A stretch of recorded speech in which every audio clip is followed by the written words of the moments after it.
Friends, நம்ம இன்னைக்கு கொண்டக்கடலை வச்சு எப்படி வடை செய்யறதுன்னு பார்க்கலாம். அதுக்கு நான் 1 கப் கொண்டக்கடலை எடுத்திருக்கேன்.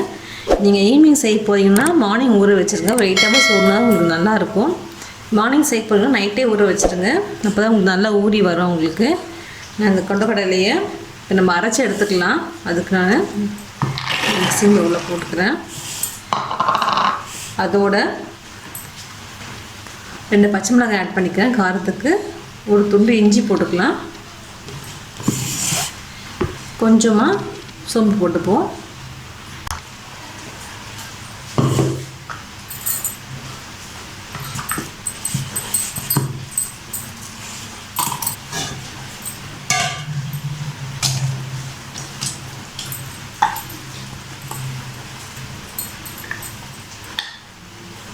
இதெல்லாம் கொட்டி நல்லா கலரிக்கலாம்.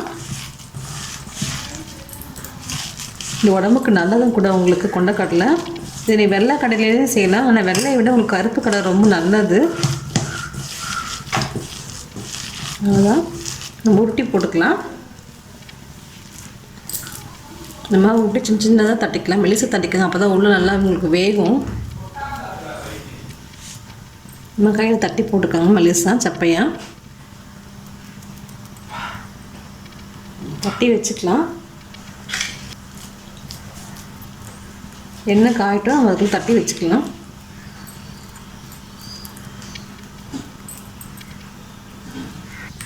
தட்டிட்டு எண்ணெய் போட்டு பொரிச்சுக்கலாம். இப்போது எண்ணெய் காஞ்சிடுச்சு. வெங்காயத்தை போட்டுக்கலாம்.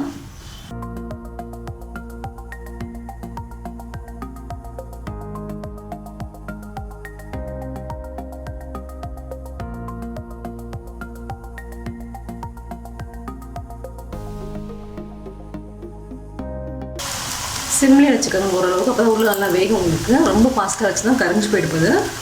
சிம்மில் வச்சு வறுத்துக்கோங்க.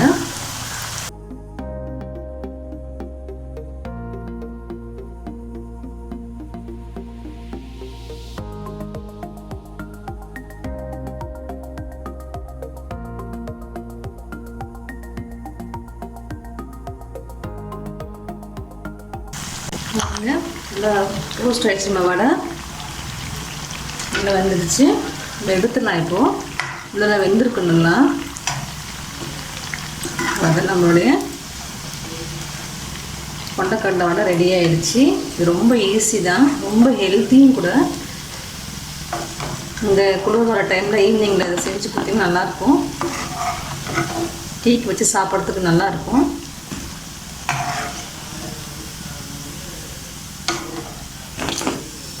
நம்ம இதே மாதிரி மற்ற எதையும் போட்டு எடுத்துக்கலாம்.